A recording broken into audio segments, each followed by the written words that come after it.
Alors, en fait, je vais reprendre directement ce que Malaka a dit. Un mot très... en fait, it's not really attractive, mais bon. Limited, okay? The word limited.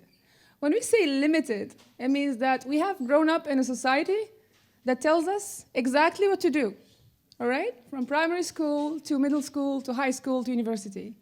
And this is what happened, actually, when each one of us probably entered the university. You have high expectations, and by the end of the day, you will just find a simple university life where you have to take and attend your classes, take on the exams, and hope God day and night to pass without going to the remedial exams. And this is what happened the first year when I started my studies at the English department in Rosiers. So I was really happy and hyper that I'm going to study English literature and American literature, civilization, etc. And then I found myself in a classroom, trained and just speaking, facing a teacher, speaking for 2 hours, God knows how many times, and without any actual result. I tried to speak with my classmates, and everyone was saying the same thing. Well, you know, you just go with the flow.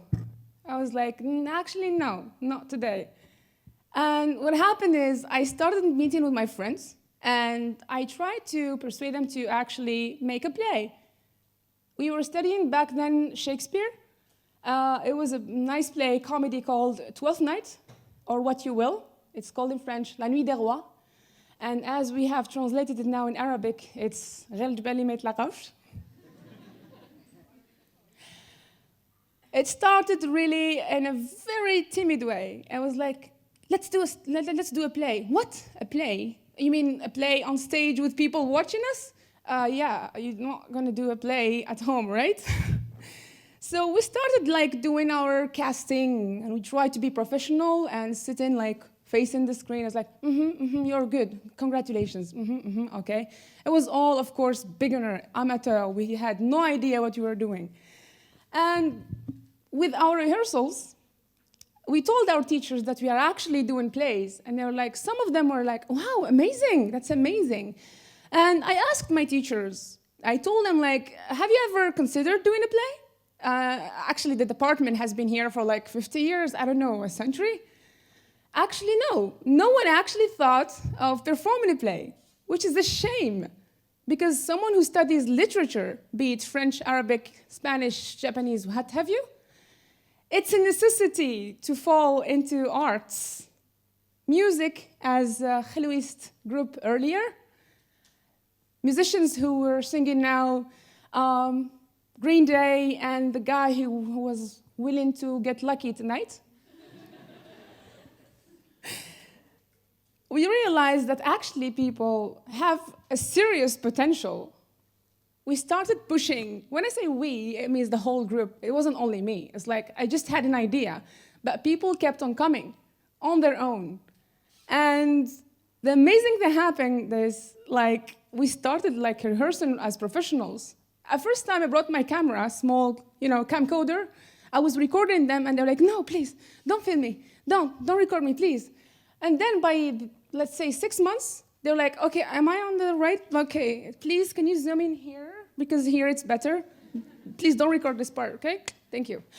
And actually, in the D-Day, when I was telling people at the beginning, I was like, oh, no, I'm scared, etc. And then by the end of the year, it was amazing. It was in June. Now we had a lot of difficulties, and I'm not going to thank any part of administration, but mostly teachers and students, because they made it happen, the students, the ones we usually take for granted, who don't study, supposedly, or anything. And after a year, half a year of rehearsals, we have been able to do a beautiful play on stage with almost 950 people watching us in the auditorium in Rosiers. So we kept on going. Come on, 12th night, come on, the Merchant of Venice.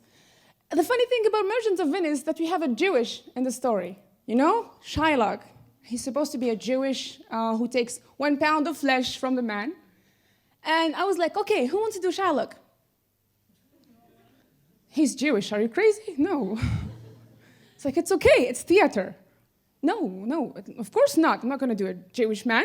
It's like, okay, I'll volunteer. I have the nose for it, so it's fine. So it actually happened. It was beautiful. It wasn't because we did it. It was because we thought that we didn't have potential. And at the end of the day, we see that Algerians are actually great minds. They are very creative in all aspects. From the last video of you eat chicken to the graffitis you found usually in the bathroom. You see people wanting to express themselves in any kind of art. Any kind, music, dance, theater, journalism, videos, etc. So we have decided to do this path, take this path of theater. Shakespeare was our friend by then. Well, the spirit, at least. We had a beautiful and amazing moment with our professor, Allah yarhamu, Professor bin Sao, Hamid. He was our mentor when it comes to Shakespeare, and he taught us so much. So, Merchant of Venice, and then we went to American plays, and then we went to African plays, and it kept on going, and we saw that people were inspired by it. And I have a little video showing you, let's say, from zero to hero kind of video, you see? So I hope you will enjoy some parts of our plays all together.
Thank you. So this was a little summary, and I'll tell you just exactly what happened to the people who were on stage. Each one of us found a great job, well-paid job. Why? Because in theater we have learned how to be spontaneous. We have learned how to improvise. So when the boss calls you and tells you, please, I have something to solve, do it right now. Don't worry, I'll take care of it. You know what does it mean now, what it means to take care of things. Because before, as we graduate, 4 years, classic system, LMD, we don't have any idea what we're doing, actually. It's like we're studying, keep on going and studying and studying. We have our degree, but when we go and look for a job, no one needs someone who studied about T.S. Eliot, Allegory, or soliloquies of Shakespeare. No one cares, okay? But people care about someone who is active and reactive. And this is what theater had taught us all, to be reactive and spontaneous. And each one of these people are, for me, like jewels. Some of them didn't know that they have potential. And they realized on stage that they have so much potential to show the others.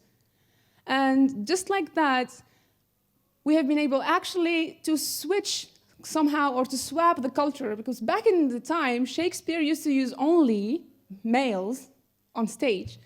But now, yeah, it was forbidden for women to be on stage. So now it's absolutely the contrary. I have more women volunteering to actually dress or cross-dress to be a man on stage, which is funny because they're like, I want a role in the play, yes, but I want something as a guy. Is it okay? We see this need of expressing ourselves in different ways, in different, attire, as we say. And Shakespeare said something very powerful. He said, life is a stage, and we are merely actors until the day the curtains drop, which obviously is death, I don't know. So, and one last thing I would say is like, don't say that you don't want to do theater, because as our eminent singer, Chris Martin of Coldplay said, how can you know it when you don't even try? So give yourself a moment and try to do some acting theater in any language, and you will see that it will change your life forever, honestly. Thank you very much.